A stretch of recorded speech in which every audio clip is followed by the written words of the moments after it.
We were very excited on our recent trip to Orlando because we were staying at a resort at Walt Disney World that we have always wanted to stay at but never have before, the Yacht Club. Our main reason for wanting to go to the Yacht Club is that we have always heard that this resort has the best pool of any resort at Disney property. In this video, we will be the judge of that. They promoted that you can check in using your My Disney Experience app and then use your phone as a digital key, but we couldn't get it to work on our app. So we decided we'd have to check in the old-fashioned way, but it was actually really easy.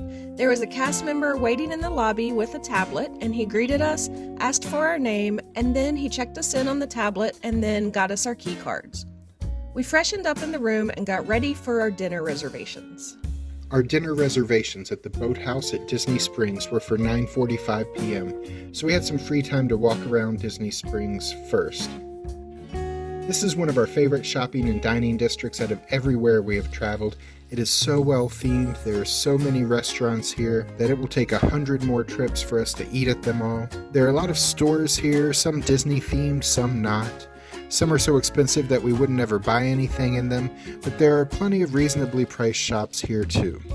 They had a couple of outdoor concerts going on at Disney Springs while we were there, so that was nice to see.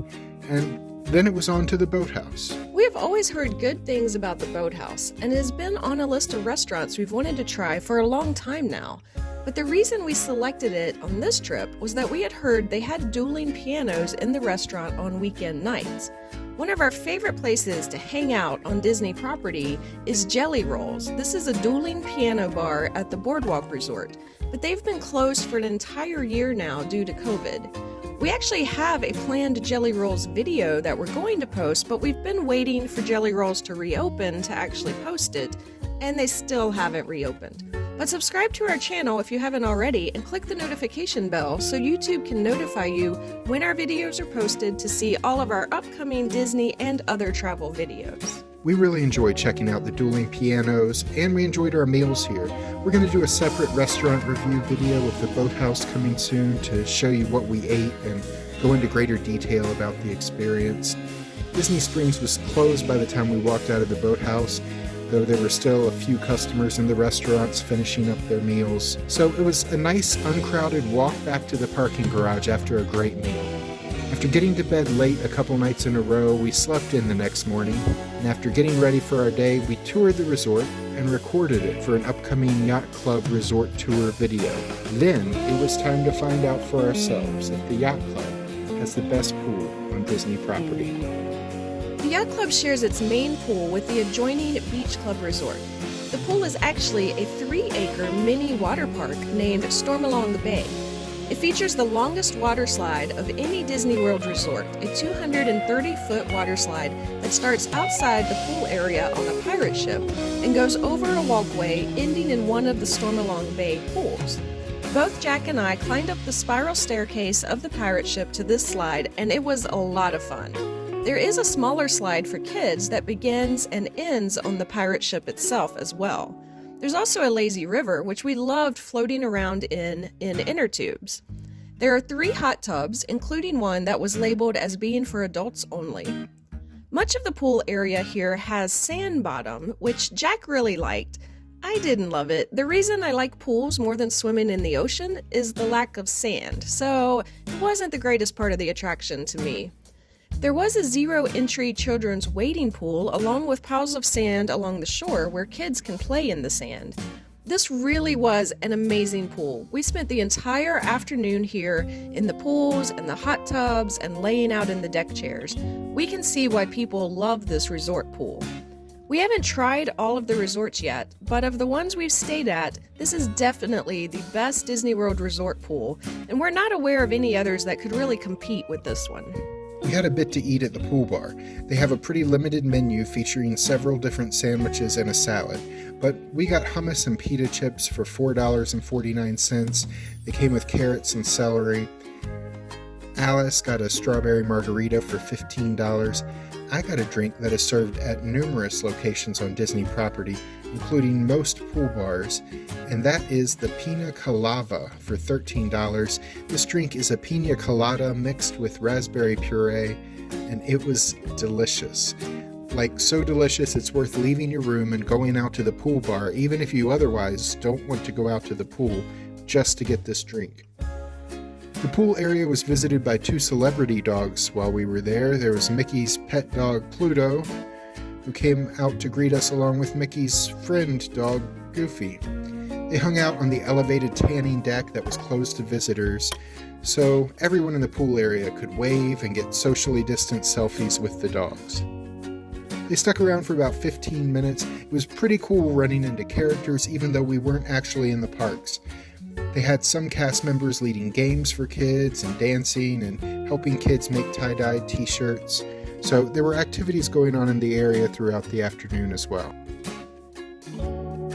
We made what may be a somewhat controversial decision to not go to any of the theme parks on this 72-hour trip to Orlando. We got some weird looks when we told people we were staying at a Disney resort but not going to any of the theme parks. So if you're wondering where the theme park footage is, there is none. However, we were just at the theme parks 4 months prior to this trip, so it hadn't been very long since we visited the Disney and Universal parks. Plus, with so little time in town, we knew we wouldn't get to spend a day just enjoying our resort if we tried to park hop all weekend. This is actually my idea of a perfect vacation. Relaxing at a nice resort by the pool, enjoying hot tubs, eating nice meals. Jack has a different vacation philosophy where he likes to spend every waking hour in whatever town we are visiting, going from one attraction to another. I figure we don't live in these places, so we should see as much as we can in the few vacation days we have there. But we are learning to compromise. After a day running around to the biggest McDonald's in the US and a museum, an Icon Park, and having dinner at Disney Springs, we went back to the resort and spent the next 34 and a half hours there without leaving to just enjoy our resort. We were going to eat at Ale and Compass, the table service restaurant at the Yacht Club. However, there were no available reservations at all by the time we decided to take a quick trip to Orlando. They do have a quick service restaurant called The Market, but instead of going there, we stopped by the Ale and Compass Lounge. Many table service restaurants on Disney property have a lounge attached to them, and every time we've gone to a lounge attached to a restaurant on Disney property, we've been allowed to order off the main restaurant menu, even though we're not actually inside the main restaurant itself. Of course, our meal at Ale and Compass Lounge is going to be in a separate dining review video, so stay tuned for that. After dinner, we relaxed a bit before putting our bathing suits on and heading out to the Quiet Pool. In addition to Stormalong Bay, there are 3 smaller pools at the Yacht and Beach Club resorts. The balcony of our room overlooked one of the Quiet Pools, and we decided to go out there to enjoy the hot tub that evening. We were out there almost an hour, and literally no one else came to the area the entire time we were there. Those who wanted to swim were doing so in the main pools of Stormalong Bay. When the sun goes down in Florida in March, the temperature can often get in the mid-50s, which is not really swimming pool weather, even though the pools were heated. But that hot tub was quite hot and kept us warm and relaxed. Getting out of the hot tub and running back into the hotel was a little less warm. Next, we let our resort TV tell us a bedtime story. This one was about 2 sisters whose parents died, as often happens in Disney movies. The older sister grows up to be an ice queen after attempting to murder her sister twice with her wintry witchcraft. Eternal winter descends upon the town, and the ice queen doesn't know how to reverse it, so she abandons all her responsibilities and goes off into the woods to sing about feeling sorry for herself.